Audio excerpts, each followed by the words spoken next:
10 बातें जो कृष्ण के जीवन को बनाती है महानतम। जीवन प्रबंधन के लिए सबसे श्रेष्ठ सूत्र। जन्म से लेकर देहत्याग तक भगवान कृष्ण के जीवन की लगभग हर घटना में कोई सूत्र है। युद्ध भूमि पर दिया गया गीता का उपदेश संसार का श्रेष्ठतम ज्ञान माना जाता है। मैनेजमेंट मास्टर कहें या जगत गुरु, गिरधारी कहें या रणछोड़, भगवान कृष्ण के जितने नाम हैं उतनी कहानियां। जीवन जीने के तरीके को अगर किसी ने परिभाषित किया है तो वो कृष्ण हैं। कर्म से होकर परमात्मा तक जाने वाले मार्ग को उन्हीं ने बताया है। संसार से वैराग्य को सिरे से नकारा, कर्म का कोई विकल्प नहीं, ये सिद्ध किया। कृष्ण कहते हैं, मैं हर हाल में आता हूँ, जब पाप और अत्याचार का अंधकार होता है तब भी, जब प्रेम और भक्ति का उजाला होता है तब भी। दोनों ही परिस्थिति में मेरा आना निश्चित है। वैसे तो कृष्ण का संपूर्ण जीवन ही एक प्रबंधन की किताब है, जिसे सैकड़ों हजारों बार कहा सुना जा चुका है। कुरुक्षेत्र में दो सेनाओं के बीच खड़े होकर भारी तनाव के समय कृष्ण ने अर्जुन को जो ज्ञान दिया वो दुनिया का श्रेष्ठतम ज्ञान है। गीता का जन्म युद्ध के मैदान में दो सेनाओं के बीच हुआ। जीवन की श्रेष्ठतम बातें भारी तनाव और दबाव में ही होती हैं। अगर आप दिमाग को शांत और मन को स्थिर रखने की कोशिश करें तो सबसे बुरी परिस्थितियों में भी आप अपने लिए कुछ बहुत बेहतरीन निकाल पाएंगे। ये कृष्ण सिखाते हैं। गीता पढ़ने से पहले अगर इसी बात को समझ लिया जाए तो गीता पढ़ना सफल हुआ। कृष्ण का जीवन ऐसी ही बातों से भरा पड़ा है।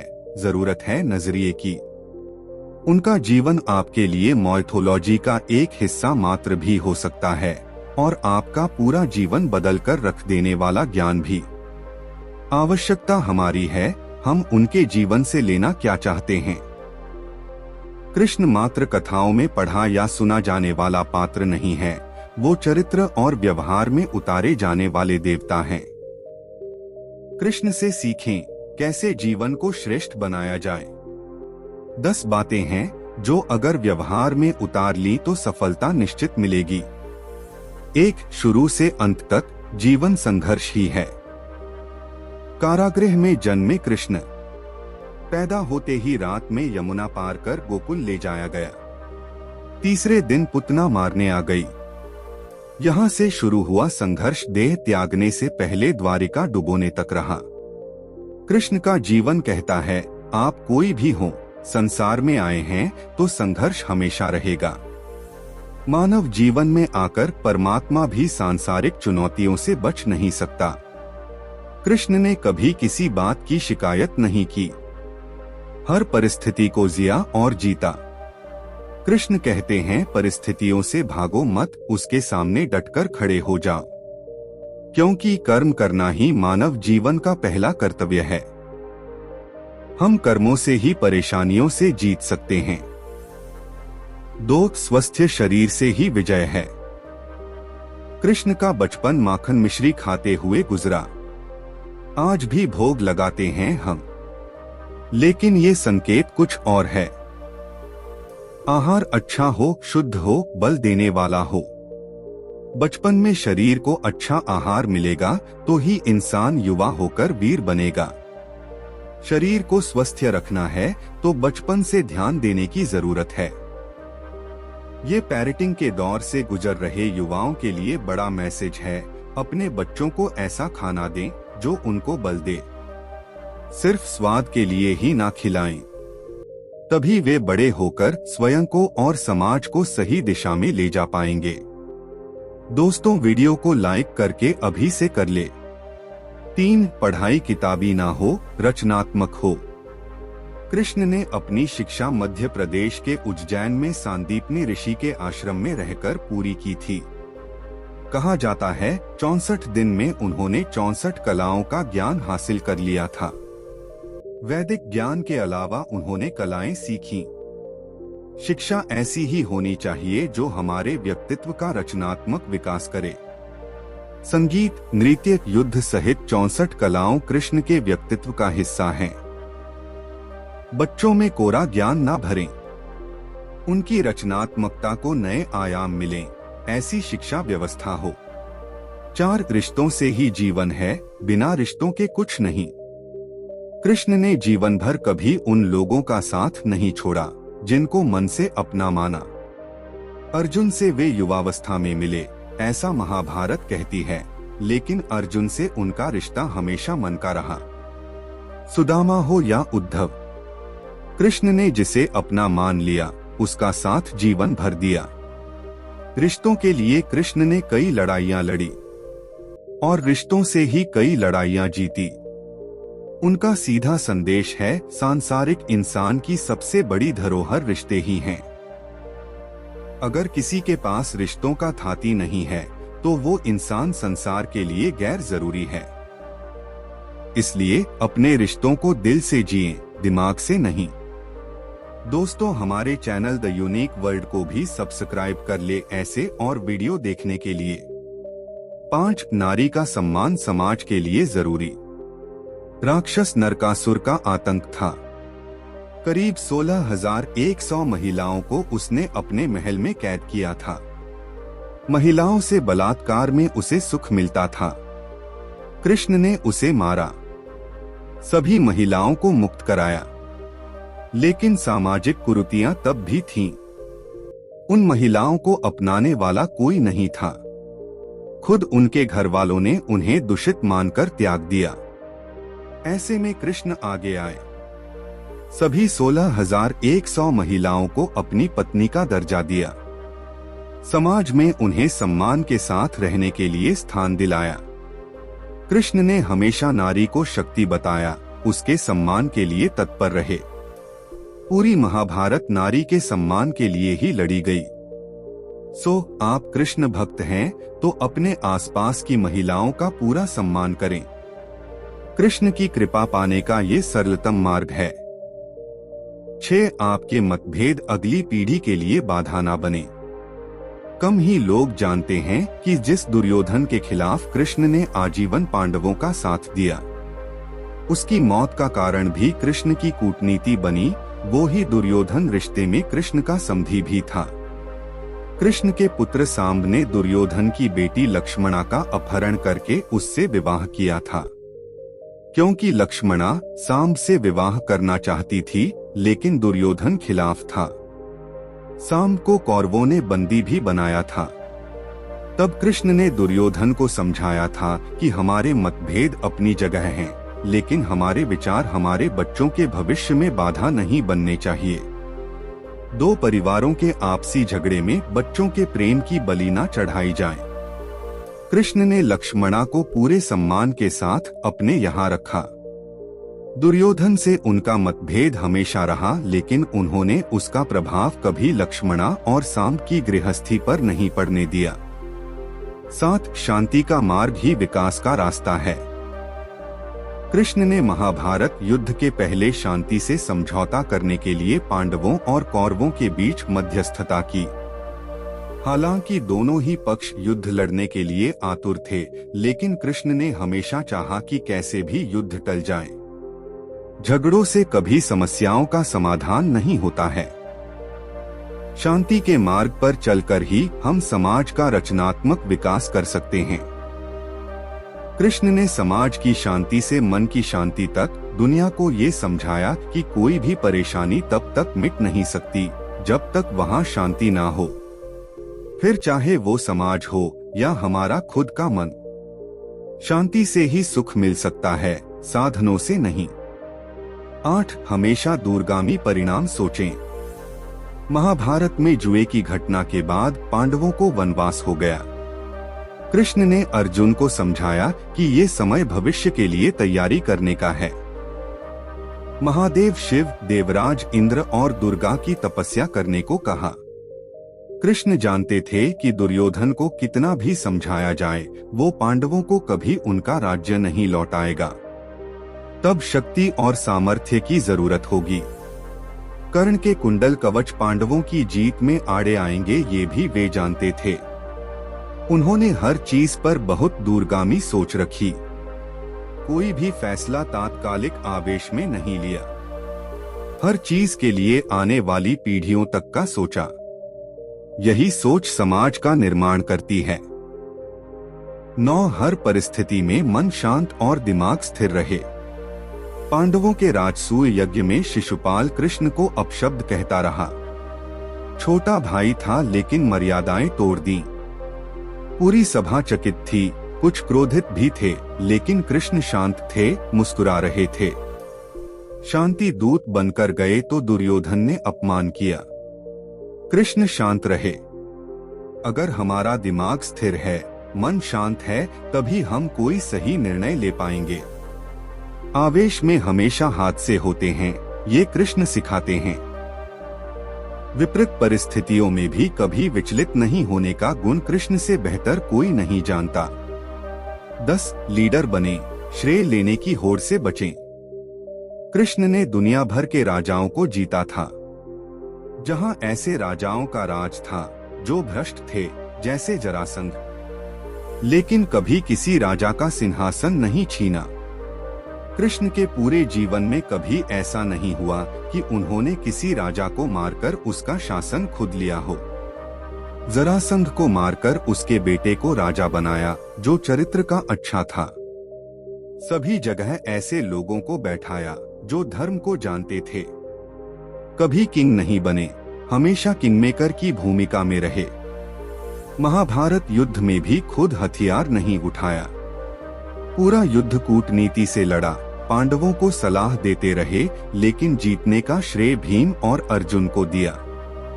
भगवद गीता के अनुसार भगवान कृष्ण के 12 सफलता युक्तियां। क्रोध हमारी सोचने की शक्ति को नष्ट कर देता है। क्रोध में लिया गया निर्णय कभी भी उचित नहीं होता। क्रोध हमारे मन में भटकाव पैदा करता है।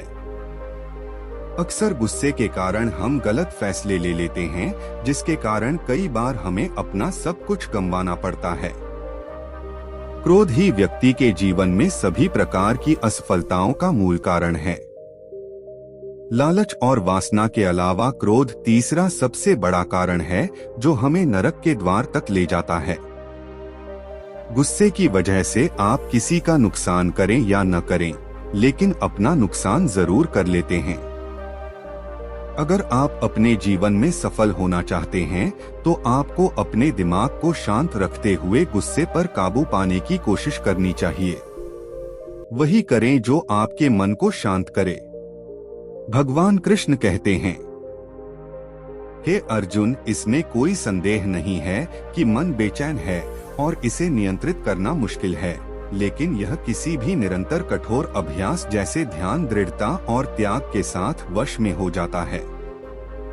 मन में किसी भी प्रकार की उलझन और बेचैनी नहीं होनी चाहिए। बाहर कितनी भी बड़ी दुविधा क्यों न हो, अगर आप अंदर से शांत रहेंगे तो उस विपरीत परिस्थिति में भी आप सकारात्मक ऊर्जा महसूस करेंगे और सही निर्णय ले पाएंगे, जिससे वांछित लक्ष्य हासिल करने में मदद मिलेगी। यदि आपको सफल होना है, तो ध्यान व्यक्ति को सभी कष्टों से उबरने में मदद कर सकता है। मेडिटेशन आपके दिमाग को शांत रखता है। भगवद गीता अध्याय 12 भक्ति योग। अपनी शक्ति को पहचानो। आपके अंदर एक अद्भुत शक्ति है। यह एक सर्वोच्च शक्ति है जो आपको जीवित रखती है। आपके द्वारा कुछ भी किया जा सकता है। इस छुपी हुई शक्ति पर हमेशा विश्वास रखें। आप जो कर रहे हैं उसे पूरे आत्मविश्वास के साथ करें। आपके अंदर की शक्ति आपको सही बनाने और अद्भुत चीजें करने की ताकत देने के लिए हमेशा आपके साथ रहती है। कर्तव्यों से कभी न भागें। कर्तव्यों से भागना सफलता का मार्ग नहीं है। इसलिए सदैव अपने कर्तव्यों का पालन पूरी लगन से करें। हमारा कर्तव्य अपने लिए, अपने माता पिता, परिवार, मित्र, शिक्षक, देश और समाज के लिए भी है। इन सब के लिए हमारा कर्तव्य है कि हम वही करें जो हमारी नैतिकता हमसे कहे। हमें बिना अपेक्षा के जो करना चाहिए वह कर्तव्य की श्रेणी में आता है। इस पर कभी संदेह न करें। दोस्तों, हमारे चैनल द यूनिक वर्ल्ड को भी सब्सक्राइब कर ले ऐसे और वीडियो देखने के लिए। भगवद गीता के अनुसार एक संदिग्ध व्यक्ति को इस दुनिया में शांति नहीं मिल सकती है। संदेह करने वाला व्यक्ति न केवल दूसरों पर बल्कि खुद पर भी संदेह करता है और कभी भी अपने लक्ष्य को प्राप्त नहीं कर पाता है। आप जो भी कर रहे हैं उसे पूरे आत्मविश्वास के साथ करने से ही आप सफल हो सकते हैं। यदि आपको संदेह है कि आप सफल होंगे या नहीं, तो आप अपनी सफलता पर संदेह कर रहे हैं। जहां संदेह है वहां विश्वास नहीं है। इसलिए कभी संदेह न करें, बल्कि खुद पर पूरा भरोसा रखते हुए आगे बढ़े। डर का सामना करें। डर का सामना करके ही उससे बचा जा सकता है। अगर आपको कुछ खोने का डर है तो आप कुछ भी बड़ा हासिल नहीं कर सकते। किसी भी समस्या का डटकर सामना करना चाहिए। अगर डर न हो तो जिंदगी कितनी खूबसूरत होगी, इसकी कल्पना करना मुश्किल नहीं है। धर्म के मार्ग पर चलो। महाभारत में एक स्थिति थी जहां अर्जुन दुविधा में थे और उन्होंने भगवान कृष्ण से पूछा कि क्या उनका अपने भाइयों के खिलाफ लड़ना सही है। भगवान कृष्ण ने उत्तर दिया कि आप बुराई से लड़ रहे हैं, भले ही वे आपके भाई हों, बुराई को नष्ट करना सही है। परिस्थितियां कैसी भी हों, सदैव धर्म के मार्ग पर चलें। ध्यान करें और अपनी आत्मा से पूछें कि क्या सही है। आपकी अंतरात्मा की आवाज ईश्वर की आवाज है। ईश्वर की वाणी को अंतरात्मा की आवाज के रूप में सुना जा सकता है और यह तभी हो सकता है जब हम कुछ देर शांत मन से ध्यान करें। नतीजों की परवाह मत करो। काम करना आपका कर्तव्य है। परिणाम की परवाह मत करो। आप अपने कार्यों, अपने कर्तव्य को नियंत्रित कर सकते हैं, लेकिन परिणामों पर आपका कोई नियंत्रण नहीं है। कर्म का फल आपका लक्ष्य नहीं होना चाहिए और आपको कभी भी निष्क्रिय नहीं होना चाहिए। हमारे अधिकांश निर्णय तब प्रभावित होते हैं जब हम उनके परिणामों के बारे में बहुत अधिक सोचने लगते हैं। यदि आप केवल पुरस्कार के बारे में ही सोचते रहेंगे तो आप कर्म कैसे कर पाएंगे? तो बस कर्म करो। जो व्यक्ति परिणामों की चिंता नहीं करता वह कभी हार नहीं सकता। बदलाव के लिए तैयार रहें। परिवर्तन संसार का नियम है, इसलिए इसके लिए तैयार रहें। परिवर्तन ही जीवन का सार है, चाहे वह जीवन हो या कुछ और। व्यक्ति को परिवर्तन के लिए हमेशा तैयार रहना चाहिए। यदि आप इसके लिए तैयार नहीं हैं, तो आप कभी आगे नहीं बढ़ पाएंगे। इसलिए परिवर्तन अत्यावश्यक है। अपने दिमाग को विचारशील बनाएं और रास्ते में आने वाली बाधाओं का सामना करें। हमें यह जानने की जरूरत है कि रास्ते कहां ले जाएंगे और कहां ले जाएंगे, इसलिए हमेशा विचारशील बने रहें। दोस्तों, हमारे चैनल द यूनिक वर्ल्ड को भी सब्सक्राइब कर ले ऐसे और वीडियो देखने के लिए। उच्च मानक स्थापित करें। जब आपने अपने कार्य की दिशा तय कर ली है तो सफलता के अपने मानक निर्धारित करें। अपनी सफलता के मानदंड खुद तय करें और फिर नई ऊंचाइयां बनाएं।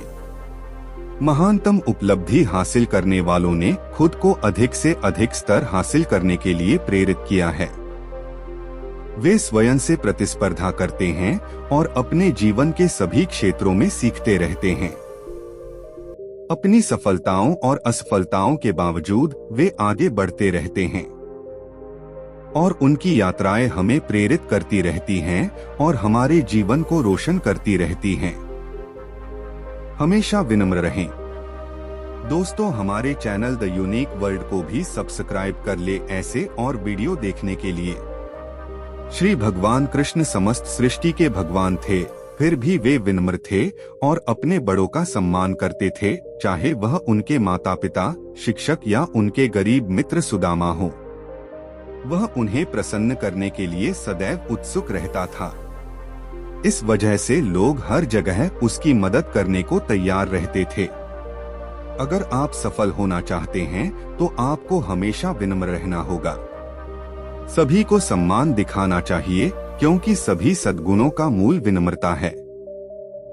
कवि प्रेमचंद ने कहा है, जहाँ विनम्रता काम करती हो वहाँ आक्रामकता नहीं होनी चाहिए। एक पूर्ण मनुष्य वह है जो पूर्ण होने और बड़ा होने पर भी विनम्र रहता है और सेवा में लगा रहता है। भागवत में श्री कृष्ण ने बताया है, 6 चीजों का नहीं करना चाहिए अपमान भोगना पड़ता है, दंड वेद देवता और ऋषियों सहित 6 उन चीजों के बारे में बताया गया है भागवत में जिनके अपमान या नुकसान से कई लोगों को मिली है सजा। जीवन मंत्र डेस्क। श्रीमद् भागवत में कई पौराणिक कथाएं हैं, साथ ही जीवन की कई नीतियां और रीतियां भी इसमें बताई गई हैं। जगह जगह पर भगवान कृष्ण या किन्हीं ऋषियों ने इन नीतियों को बताया है। भगवान कृष्ण ने अपने उपदेशों में ऐसी ही एक नीति बताई है। भगवान कृष्ण ने 6 ऐसे लोगों के बारे में बताया है जिनके बारे में बुरा सोचने पर मनुष्य का ही नुकसान होता है। इन 6 लोगों का अपमान करने पर मनुष्य को खुद ही इसके दुष्परिणाम झेलना पड़ते हैं। यदा देवेषु वेदेषु गोषु विप्रेषु साधुषु धर्मो मयि च विद्वेषः स वा आशु विनश्यति। श्रीमद् भागवत अर्थात जो व्यक्ति देवताओं, वेदों, गौ ब्राह्मणों, साधुओं और धर्म के कामों के बारे में बुरा सोचता है, उसका जल्दी ही नाश हो जाता है। दोस्तों, हमारे चैनल द यूनिक वर्ल्ड को भी सब्सक्राइब कर ले ऐसे और वीडियो देखने के लिए। वीडियो कैसा लगा कमेंट में जरूर बताएं। दोस्तों, वीडियो देखने के लिए धन्यवाद।